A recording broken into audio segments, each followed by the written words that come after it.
Right. Why don't you guys tell me where that came from, Zazu the Golden Boy? Well, I rolled my car once, like in 2008. Okay. 2008, I had a Chrysler Cirrus that was in repo for like 18 months. Yeah. Like, I wouldn't give it up. I said, fuck you. And I said, no, you can't have my car back. You want this car? Come get it, motherfuckers. Yeah. Wouldn't register living anywhere, wouldn't file my shit for taxes, wouldn't work. But I registered the car every year, and I licensed it, and I fucking 100% put it on registration, my name, everything. Right. Every time I got it I remember towed, going into the warehouse and Brandon's like, we're running out of gas right here, and it's all put, go up to the warehouse.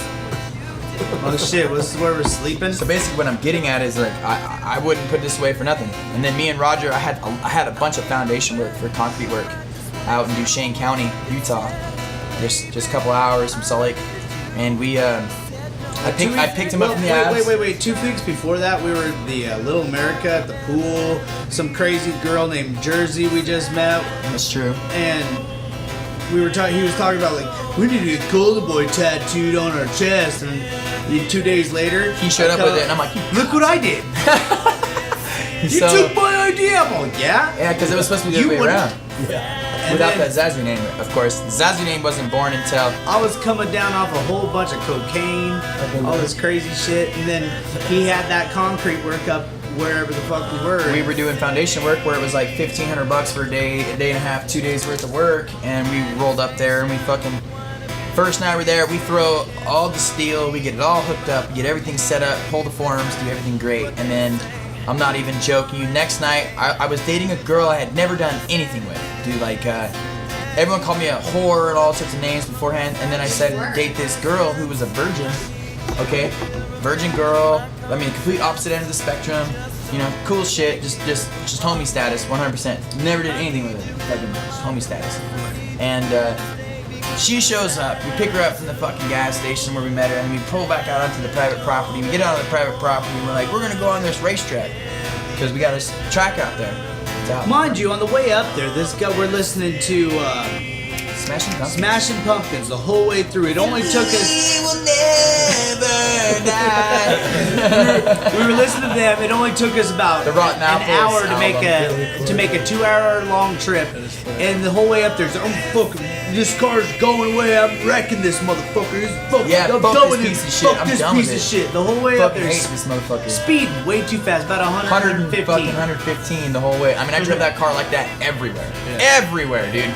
Everywhere. That motherfucker had rims that were spray painted gold that turned brown. Thanks, Corey. We made that day work.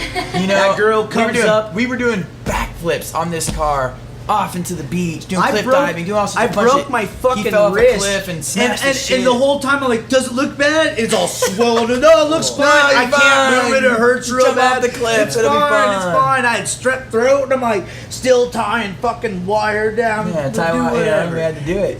Buck made it through, and then all of a sudden on And then Tuesday, we pick up this girl from the gas station. She, you know, and then we roll up onto the private property. We have a bucket of margarita in the center console, and we're fucking cruising on this private property. All private property. Ain't a motherfucker who's gonna tell me otherwise. gravel I can do road. whatever I want there, whatever. Hauling ass. There's We're this going loop. 100 miles an hour on a dirt road. Looped. And We're there's this drifting. loop. And a sketchy Every ass turn, dirt road fucking. at that. Yeah, but I know it like the Sketchy. back of my hand. I built the fucking thing for crying out loud. I fly around that motherfucker. Right at the end of this track, there's a long drop of a hill, and then it tees. The right-hand turn is a big drift line that you can take into the T-bone that's way further ahead, or you can take a left, which is literally a it U-turn. goes back into the loop. It's literally a U-turn, and there's a hill right in front of it, like a big fucking mountain, like a plateau right in front of you. I hit it and turned left. We literally counted down because we were about to beat the track right there by 2 seconds. He's all 4, 3, and 2. as soon as he said 2, we fucking hit the lip of the road and it flipped the car airborne. We went bam, boop, boop, Done. boop, bam, boop, boop, bam. And then Roger hit the door, blew the door open, destroyed that passenger door. Boom, blows the other side of the door open because he wasn't wearing a seatbelt. His body's spinning in the car, destroyed, like blew my doors apart, windows, everything. And then because I put a plexiglass back window in my car because of snowboard racks and shit, so I got a different window put in my back. It didn't break. Roger got stuffed up into the top end, like behind the seats, behind the windshield, the back window. He was stuffed into a little ball, folded in half in the most mangled looking way you could ever see, upside down. Meanwhile, I'm hanging upside down. Girl's hanging upside down in the passenger seat. Not a scratch on her. The hood had caved in on me and my hands. I'm stuck with my hands stuck to the steering wheel between the windshield and shit. We're hanging upside down. There's fucking fluids and shit dripping all over me, and I'm thinking, oh my god, we're gonna blow up. Right. It's margarita mix. I didn't know that, but I fucking pushed the button on my window, and the window rolls. You know, the opposite direction. I fucking hanging upside down with my seatbelt. Airbags never went off. Piece of shit car. This is the only reason I got my insurance payout too, because the airbags never went off. And I pushed the button, fall out of the fucking seatbelt, hit the hood of the car, crawl out the system, and my car never stopped for a second.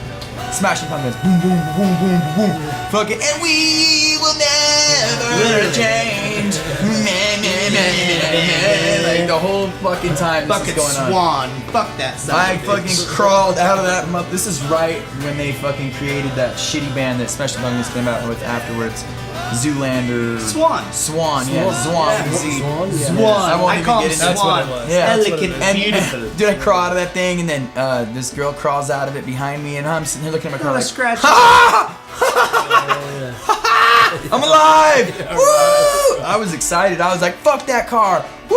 I even called Corey on the phone, and I'm like, remember my car? And he's like, yeah. I'm like, it's no longer. And he laughs, and we're laughing, and I'm like, oh shit, Roger. Hang up the phone, and I fucking pry my back door He called open. Corey before you realized I was around. He was in there for 5 minutes, because I was concussed too, I'm gonna be honest.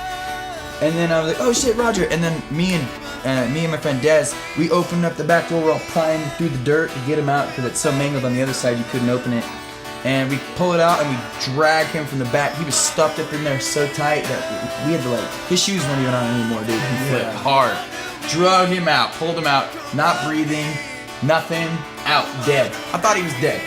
Boom, boom, boom. I start pounding on him, smacking him and shit. I'm yelling at him at the top of my lungs. Wake the fuck up, you fucking pussy! Yeah. Boo, boo, boo! Wake up, wake up, wake up, wake up, wake up! And he goes, Zazu, Zazu! That's all he says. The only thing I saw was his fucking long ass blonde hair. I'm like, Jesus. And then I come to and it's this ugly ass motherfucker going, we gotta get up and roll this car over. And dude, man, without a hitch, I won't even act like nothing happened. I'm like, cool, let's push the car over and let's drive it home. We pushed the car literally from upside down in this fucking ravine up back on its wheels. The three of us out of just raw adrenaline, dude. Right. All just fucking peeking out on adrenaline craziness. We flip it back over onto its wheels. It's all gone. The car turns off. Finally. It ran that whole time. I didn't realize it was still running until we turned it back over when it killed out and never started ever again. I got paid $15,700 for that car. Wow. My car loan was only $8,000. We had to walk 2.5 miles. After we rolled it all the way back to my dad's house, where I had to walk in and be like, Dad? Well, Brandon, you can't let me go to sleep. You can't let me go to sleep. His eyes were dilated You out. can't let me ribs go were to broken. sleep. He was all First thing this guy does is put me up in the fucking nice comfy bed, give me a pillow and a blanket. And we wrapped him up, and I went and told my dad, I was like, Dad, when you wake up in the morning, you're not going to see my car in the driveway. And he's like, what'd you do? And I said, well, I'm going to be honest with you. I'm kind of a drunk. And I know you talked to me about this earlier. But I have a problem. And apparently my problem has almost killed 2 people. And he goes, what the fuck did you do? And I was like, Roger's fine. Des is fine. Everything's fine. My car is squished. And it's laying down in the DMR. Fuck, it's squished. We couldn't bring it back. We had to walk. I don't want to hear about it. Don't let you hear about it. I have insurance. Hopefully everything will be okay. And he goes, you're wasted. And I said, yes, we're on private property. We don't have to call the cops till tomorrow. Right. It's okay. We're gonna be fine. And he goes, fine. Everyone's okay. He comes out, looks at everybody. Good night. And he goes to sleep. Next morning was the worst day of my whole fucking life. The next morning was, you almost killed 2 people. You're a piece of shit. My brother was a police officer at the time. Thank God he did my police report and fucking pushed my insurance shit through. I got the day off. Picked up the car, wrote me a I didn't fucking have to check. work. Yeah. They wrote me a check and shit, and I was like, damn. But that took a long time. That wasn't a quick thing, but we towed the car back to the house the next morning. And when we towed it back, they were asking us how we lived. They're asking us, how did you live? And I have pictures of my car. Was there anybody with you? Fucking literally These 2 foot alive thick. people that are standing. 2 foot thick right now, like squished in so bad that it's 2 foot thick. And we went back even like a year later. And we can there's still find shit. glass and parts of my Glass car on and the ground where we rolled. even a pencil that said Entourage Entertainment on it. And then you saw it in the junkyard. Yep, and then I found my car in a junkyard 2 years later. stacked on top of cars in the exact position that I left it in, like situation, the way it looked. I see that car all over. Snagged a picture of it with my license plate still on the front. Yeah. 187 PLR. 187 murder death kill. Word. Yeah, no, it's funny. It was a random thing the state gave me. But